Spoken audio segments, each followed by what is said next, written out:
Hello everyone. Welcome to the online session of Sri Gokulam Public School Guruvayur. Children, we are starting a new chapter today, chapter 8, that is controlling.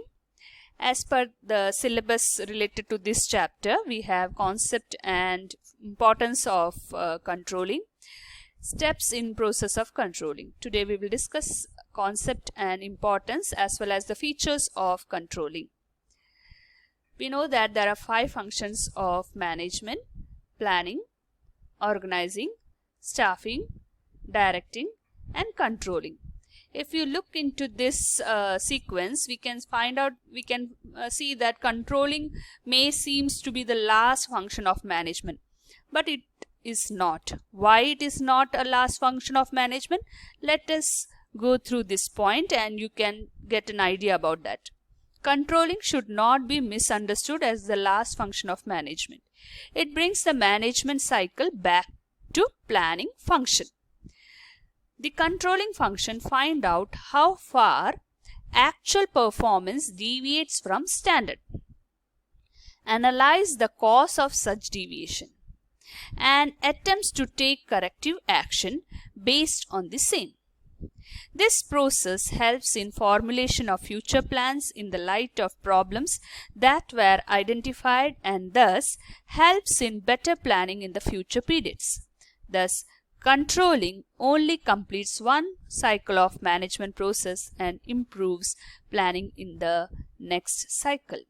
So what is mentioned over here is that through the process of planning, what we are actually doing is we are finding out the deviation of our actual performance from the standard set. If there is any deviation, we have to correct that.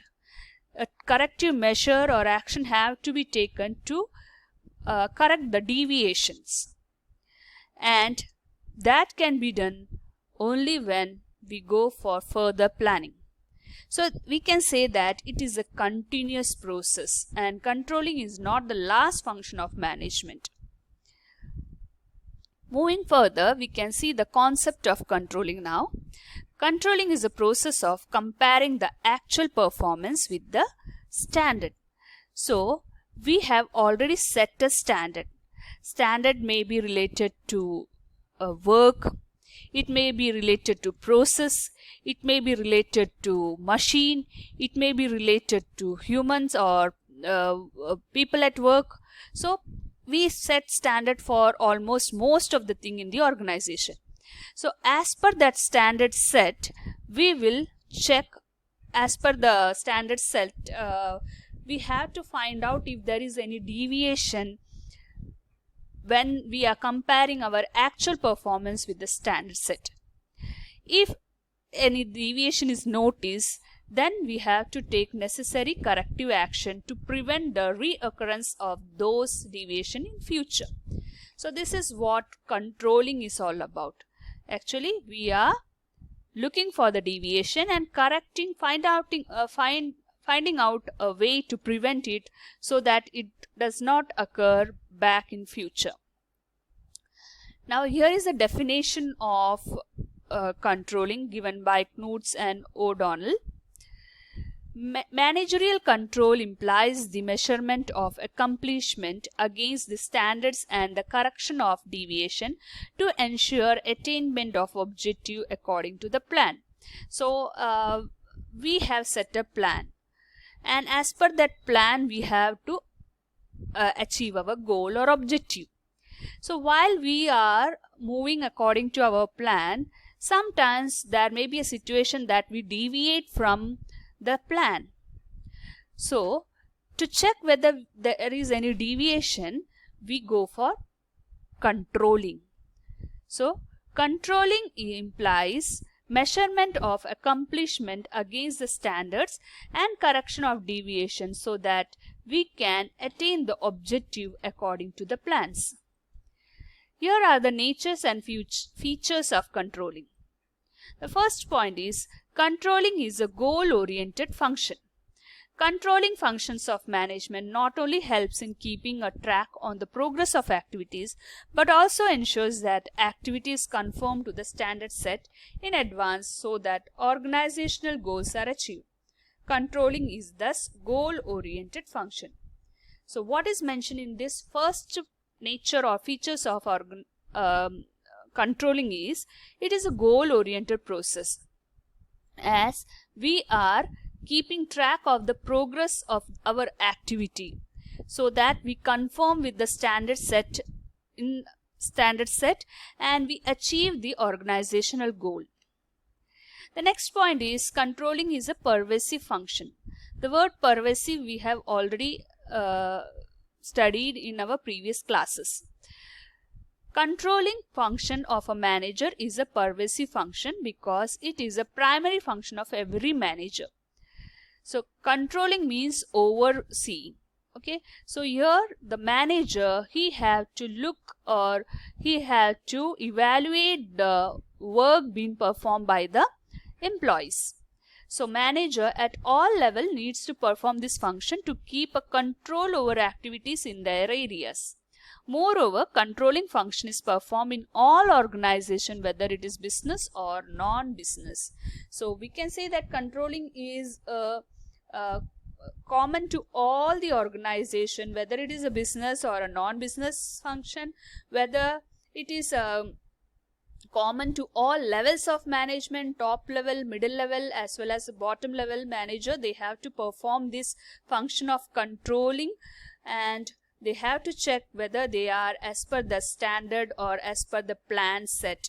Are they the actual performance being performed as per the standard set? They have to check out that. So we can say that controlling is a pervasive function. This third point is, controlling is both a backward looking and forward looking function. Here backward means what? It means it is looking into the history or past, and forward means looking into the future. So we can say that controlling is both looking back and looking into the future, looking at the history or past and looking in the future. Controlling is like a postmortem of past activity to find out deviation from the standards. So we are looking at the past activities which is performed, and we have to check whether the activities performed so far is as per our standard set, and find out if there is any deviation. So we can refer controlling as postmortem of past activity. In that sense, controlling is a backward looking function. However, the corrective action initiated by control function aims to improve future performance. So if we have identified any deviation, we have to correct it. So all the actions which initiate for correcting those deviations, it is referred to as improving the future performance. Hence, controlling in that situation, we can say it is a forward looking function. So thus controlling is referred both backward looking as well as forward looking function. Now next point is, controlling is a continuous process. Controlling is a continuous process because it involves a constant review of actual performance for taking corrective action, if any. So we already saw this point that controlling is a continuous process, and as per our plan we perform the activity and then we evaluate and we check for that is, we go for controlling and checking if we are as per our plan, and if any deviation is noticed, again we will plan to correct it, and this process will continue. So controlling is a continuous process, we can state. Now next point is the importance of controlling. First point of importance is accomplishing organizational goal. In features of controlling itself, we saw that controlling is a goal oriented process. So one of the importance of organizing also lie in the same point, that is it accomplishes organizational goals. The controlling function measures progress towards the organizational goals and brings into light the deviation, if any, and indicates corrective action. Thus, it guides the organization and keeps it on the right track so that organization goals are achieved. So, in between the achievement of our goal, we just move back, we stop for a while, we turn back, we check whether we are as per our plan, and we find out if we are in the right route. If not, any deviation notice, we have to correct it, and we have to come to the track, the right track, and move forward, thereby achieving our goal. So we can say that one of the importance of organizing is accomplishing organizational goals. The next point is judging accuracy of standards. A good control system enables management to verify whether the standards set are accurate and objective. So, while performing a controlling activity or function, we just verify ourselves whether the standard set to achieve our goal is accurate and objective. An effective control system keeps a careful check on the changes taking place in the organization and in the environment and help to review and revise the standards in light of such changes. See, if our controlling system is very much alert, we can trace all the changes which is taking place in the organization and in the business environment, and thereby review or revise the standard which we have prepared during the planning stage. And some changes can be brought about in that standard so that we don't we catches with the change in the environment. Okay, so judging accuracy of the standard is also helpful with the process or function of controlling. The next point is making efficient use of resources. By exercising control, a manager seeks to reduce wastage and spoilage of resources. Each activity is performed in accordance with the predetermined standards and norms. This ensures that resources are used in the most efficient and effective manner. So before we start our activity, we have pre-planned about the resources which is used in each of the activity of the organization. So in the functions of controlling, what managers are doing is they are looking or they are exercising control and finding out all the possible ways for reducing the wastage and spoilage of resources. So, for effective and efficient use of resources, controlling function is very much essential. Next point is ensuring order and discipline. Controlling creates an atmosphere of order and discipline in the organization. It helps to minimize dishonest behavior on the part of the employees by keeping a close check on their activities. You may have noticed that in the workplace there are various rules and regulations followed. That is, use of mobile phones will be prohibited, and a CC camera will be installed in the workplace to check out the employees' behavior, or they are being monitored by the managers. So all this create a discipline and order in the workplace. So controlling creates an atmosphere of order and discipline in the organization. Next point is improving employees' motivation. A good control system ensures that employees know well in advance what they are expected to do and what the standard of performance on the basis of which they will be evaluated. It does motivate them and help them to give better performance. So through this standard set, employees are evaluated.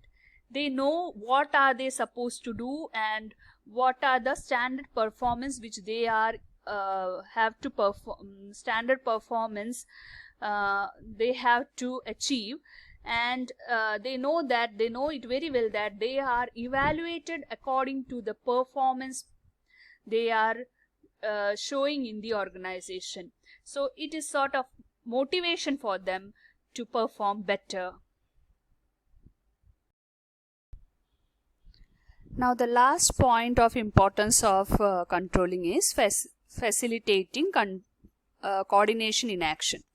The controlling function lays down performance standard for each department and employee which are well coordinated with one another, thereby helping in achieving better coordination in the organization. So through this controlling functions, as it lays down performance standard for each department and employees, which is a way for well coordination among each department and each employees, and thereby helping in achieving better coordination in the organization. So through this controlling function, we can say that there is coordination in action among the employees, because if they are not performing in a coordinated way, then the performance standard of that department will be judged according to that. So hence they have to work in a coordinated way. Here is the conclusion of today's class. Today we saw the concept of controlling, definition of controlling, nature and features of controlling, and importance of controlling. Children, you have to read the textbook covering this point and attend the test paper which is attached along with this session. Meet you in the next class with the steps of controlling. Till then, goodbye. Take care.